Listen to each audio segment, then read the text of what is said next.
Is Brian Eno correct? We all know who Brian Eno, the musician, is, right?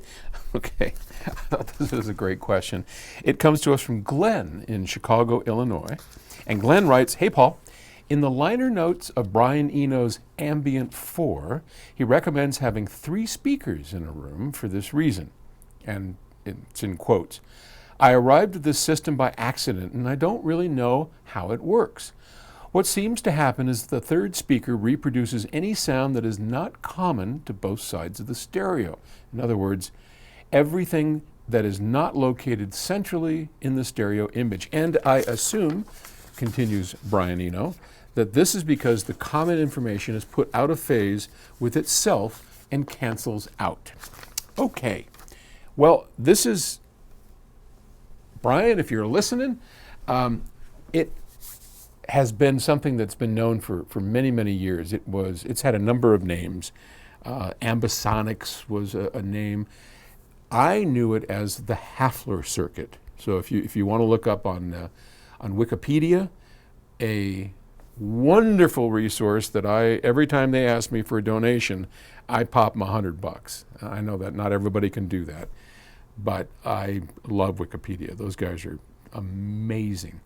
And I mean, I just think back to the days of my old Encyclopedia Britannica. You pull those out and like, oh my God. And of course, it's never up to date, right? Never. But then the salesman would come by and say, well, we'll add, an addendum to your lot. But boy, those were the days, weren't they? The encyclopedia salesman. In any case, if you look that up, it was the Hafler circuit. There's a number of names for it. Essentially what happens is you take a third loudspeaker. So you got your stereo pair, and here's your listening chair, stereo pair of speakers, and then behind you, you take and put another loudspeaker.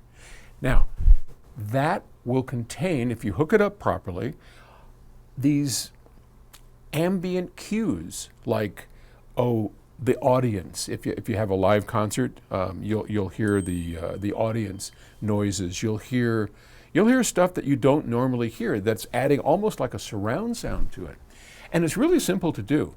All you have to do is take the left and the right speakers, and take a set of speaker cables, and connect those cables up to the plus terminals of your amplifier or your speaker, either one, and the red terminals, right? So you've got a speaker cable, hooks up to red of the left channel and red of the right channel on the amp or the speakers.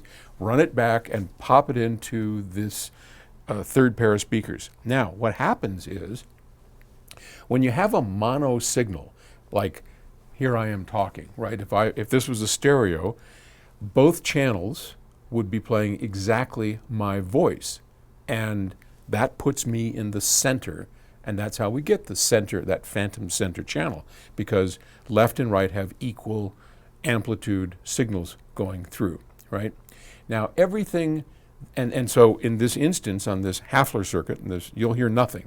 Nothing will come through it if you just have that mono signal, because there's no difference between the left and right channel pluses, okay?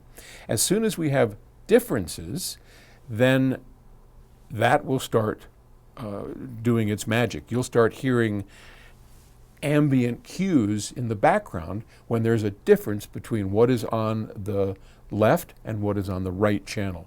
So something fun if you're, like we all are, hanging out in our houses because of COVID, right? And grab an old speaker, try it out. You don't need any fancy speaker cables. You can get some zip cord and hook it up and have some fun. But that's called, and yes, so Brian Eno is correct. It's called the Hafler circuit. It could be a lot of fun. So hope you do it. Have some fun. Thanks.